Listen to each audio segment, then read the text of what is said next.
Bismillahirrahmanirrahim. Assalamualaikum warahmatullahi wabarakatuh. Perkenalkanlah, saya Safira Maharani dari program studi Pendidikan dan Sastra Jawa. Di sini saya akan mempresentasikan mengenai pemaparan metode penelitian kuantitatif. Baik, masuk ke slide selanjutnya. Apa itu metode kuantitatif? Metode penelitian kuantitatif merupakan suatu cara yang digunakan untuk menjawab masalah penelitian yang berkaitan dengan data berupa angka dan program statistik.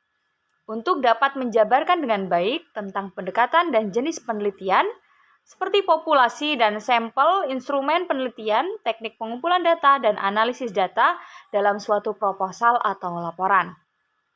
Hal ini penting untuk memastikan bahwa jenis penelitian sampai dengan analisis data yang dituangkan dalam proposal dan laporan penelitian telah sesuai dengan kaidah penulisan karya ilmiah yang dipersyaratkan. Lanjut slide berikutnya.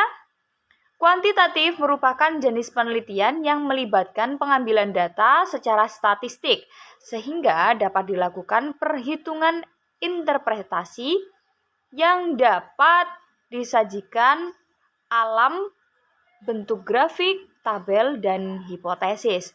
Penelitian kuantitatif adalah suatu proses untuk menemukan pengetahuan yang menggunakan data berupa angka sebagai alat analisis keterangan mengenai apa yang akan diketahui. Ini menurut Kasiram 2008. Baik, lanjut slide berikutnya. Penelitian kuantitatif menitik beratkan pada adanya variabel-variabel sebagai objek penelitian. Variabel-variabel tersebut harus didefinisikan secara jelas tentunya. Penelitian kuantitatif memerlukan adanya hipotesis-hipotesis dan pengujinya yang akan menentukan tahapan berikutnya, seperti penentuan teknik analisis dan formula statistik. Jadi, penelitian kuantitatif lebih berfokus pada data-data berupa angka. Tahapan-tahapan pada penelitian kuantitatif yaitu berdasarkan metode ilmiah. Nah, jadi tahapan-tahapan dalam penelitian kuantitatif dipastikan berdasarkan metode ilmiah. Yang pertama, rumusan masalah penelitian. Jadi penelitian ini yaitu untuk mencari masalah-masalah yang akan diselesaikan jadi masalah tersebut itu bisa digali berupa menggunakan pertanyaan atau pernyataan. Permasalahan bisa diajukan dalam bentuk deskriptif, asosiatif, dan kooperatif. Yang kedua, mengkaji teori keilmuan. Jadi seorang peneliti itu harus menggali mengenai konsep dan literatur, yaitu buku jurnal yang berkaitan dengan variabel-variabel atau masalah yang akan diteliti. Hipotesis, jawaban sementara. Jadi hipotesis itu adalah jawaban sementara atas pertanyaan-pertanyaan dalam rumusan masalah yang peneliti ajukan. Kesimpulannya yaitu dari penelitian yang belum terbukti. Jadi kesimpulannya hipotesis itu adalah penelitian yang belum terbukti akan kebenaran atau hipotesis adalah dugaan sementara. Yang keempat, verifikasi empirik. Data dari lapangan yang diperlukan untuk menguji hipotesis. Nah, dalam verifikasi data itu sendiri harus diketahui mengenai jenis-jenis data. Apakah data nominal, ordinal, interval, rasio, yaitu berikutnya mencari tahu dari mana data itu dan bagaimana teknik-teknik dalam pengumpulan data tersebut.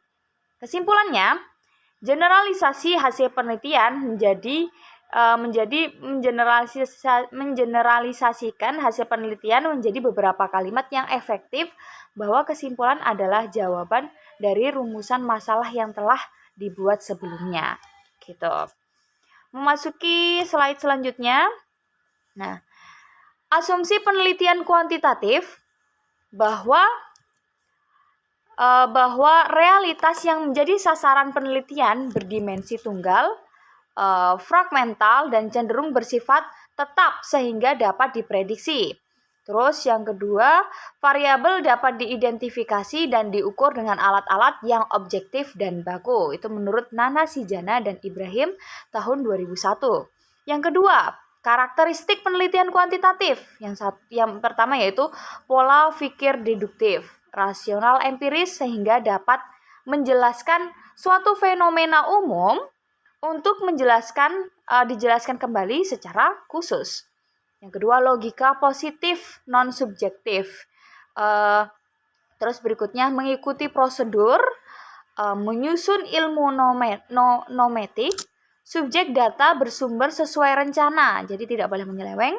Pengukuran menggunakan alat yang objektif, melibatkan perhitungan angka. Peneliti menempatkan diri secara terpisah oleh objek penelitian. Jadi peneliti dalam penelitian tersebut tidak boleh menempatkan secara utuh. Jadi penelitian harus menempatkan diri secara terpisah. Analisis data setelah data telah terkumpul. Jadi setelah data terkumpul harus dianalisis kembali. Kemudian hasil penelitian berupa generalisasi dan prediksi berupa waktu dan kondisinya. Slide berikut yaitu mengenai aspek kriteria kuantitatif dan kualitatif. Kalau kuantitatif itu validasi internal, bagaimana kebenaran ditemukan, validasi eksternal, bagaimana penerapan temuan-temuan pada latar lainnya, objektivitas, bagaimana seharusnya kita dapat diyakinkan bahwa temuan-temuan adalah reflektif dari subjek daripada hasil bias pada penelitian. Kalau kualitatif sebaliknya. Terus kuantitatif sifat realitasnya konkret, dapat dipanca indera, dapat dikategorikan, dapat dipecah-pecah, dapat berubah, dan dapat diverifikasi. Kalau kualitatif objeknya tidak terpecah-pecah, realitas dan dinamis. Slide selanjutnya, aspek modal penjelasan. Kuantitatif penemuan fakta sosial tidak berasal dari persepsi subjektif dan terpisah dari konteks. Ini ada contoh penelitian kuantitatif, yaitu judulnya pengaruh kebiasaan berbahasa Jawa di rumah terhadap pemahaman konsep bahasa Jawa siswa kelas 5 SDIT Nur Hidayah Surakarta tahun pelajaran 2003-2004. Jadi penelitian ini menggunakan data kuantitatif di mana metode tradisional, karena metode ini sudah cukup lama digunakan sehingga metode mentradisi sebagai metode untuk penelitian. Ini menggunakan metode kuantitatif. Nanti bisa dicari di Google, nanti muncul judulnya ini, gambaran penelitiannya yaitu sesuai data, karena kuantitatif itu menggunakan angka. Baik, sekian presentasi dari saya. Apabila banyak kesalahannya saya mohon maaf. Syukran. Wassalamualaikum warahmatullahi wabarakatuh.